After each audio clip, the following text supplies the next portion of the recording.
Assalamualaikum warahmatullahi wabarakatuh. Kami dari kelompok 1 akan mempresentasikan hasil diskusi kami mengenai sejarah dan perkembangan dari teratologi.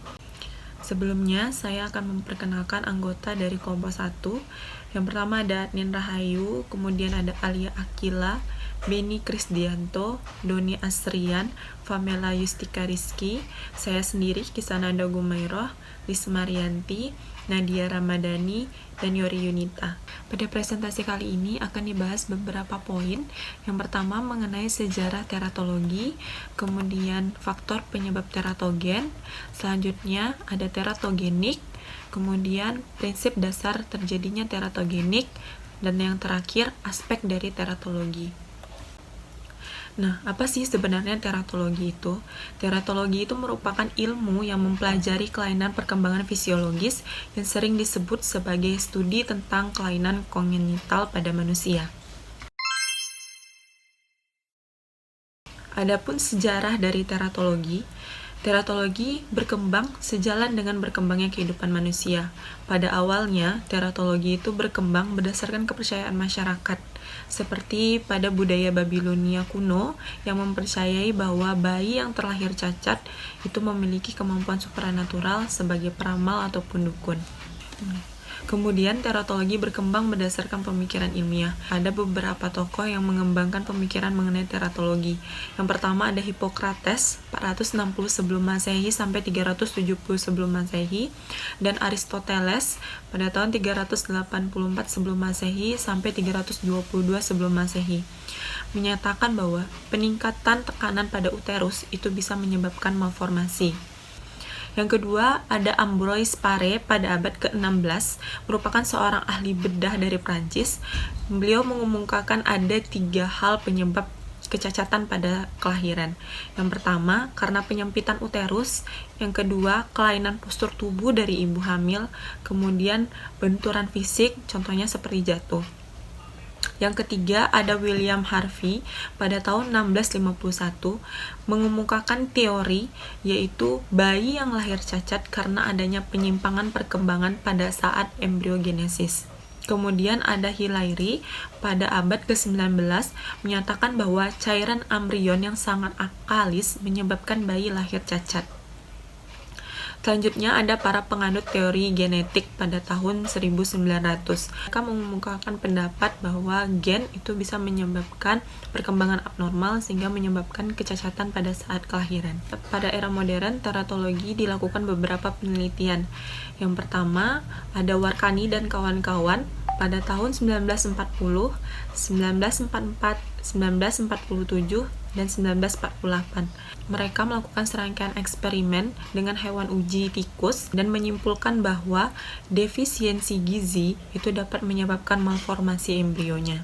Kemudian ada Greg pada tahun 1941 menemukan tingginya proporsi bayi lahir cacat dari ibu yang terkena infeksi virus rubella pada sepertiga usia kehamilan.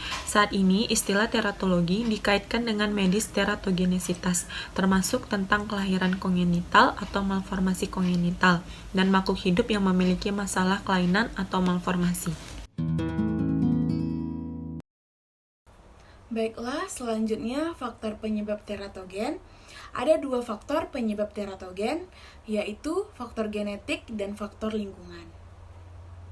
Faktor genetik adalah faktor keturunan atau biasa disebut dengan faktor gen, yaitu faktor pewarisan. Jadi, kesimpulannya, genetika berarti ilmu yang mempelajari tentang pewarisan sifat. Selanjutnya ada faktor lingkungan, di mana pada faktor lingkungan ini terdapat 5 faktor. Yang pertama, infeksi. Kondisi infeksi disebabkan oleh adanya serangan dan perkembangbiakan mikroorganisme seperti bakteri, virus, dan parasit yang pada dasarnya tidak berasal dari dalam tubuh. Yang kedua, penggunaan obat-obatan, di mana contohnya pada ibu hamil. Sekitar 50% ibu hamil dan menyusui menggunakan obat-obatan yang sering dikonsumsi pada trimester pertama kehamilan. Yang ketiga ada radiasi, yang keempat ada defisiensi vitamin, di mana defisiensi nutrisi atau malnutrisi ini adalah kondisi ketika manusia tidak mendapatkan unsur pembangun tubuh seperti vitamin dan mineral yang dibutuhkan dalam kadar ideal agar tubuh bisa berfungsi dengan baik. Dan yang kelima ada hormon. Selanjutnya ada teratogenik. Teratogenik itu merupakan istilah untuk terjadinya perkembangan yang tidak normal dari sel selama kehamilan yang menyebabkan kerusakan pada embrio, sehingga terjadinya cacat lahir. Sedangkan teratogenesis itu adalah proses yang menyebabkan terjadinya berbagai bentuk kelainan perkembangan embrio selama periode embrional oleh faktor-faktor kemo eksternal sehingga terjadinya cacat kelahiran. Baiklah, saya akan meneruskan penjelasan dari rekan saya.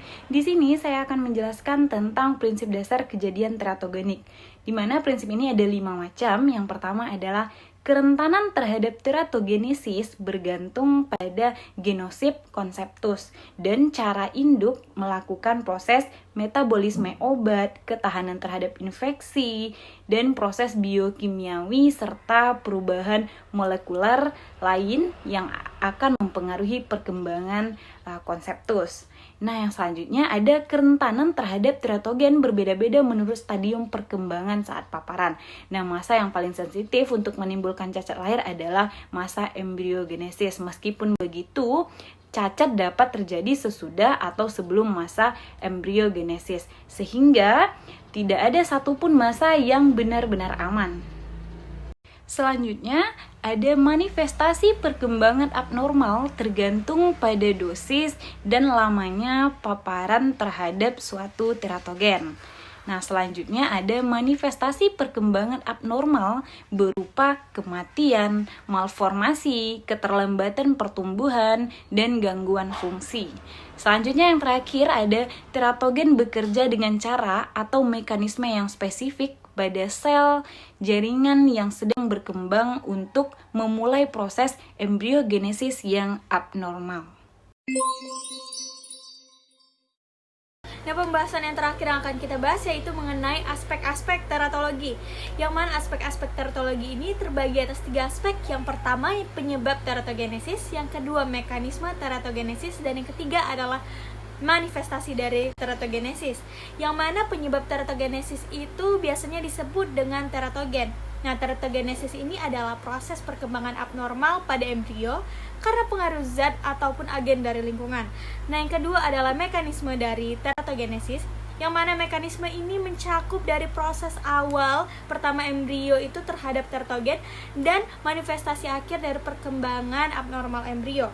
Nah, dan yang terakhir adalah manifestasi teratogenesis, yang mana manifestasi teratogenesis ini merupakan tipe, derajat, dan akibat dari perkembangan abnormal embrio.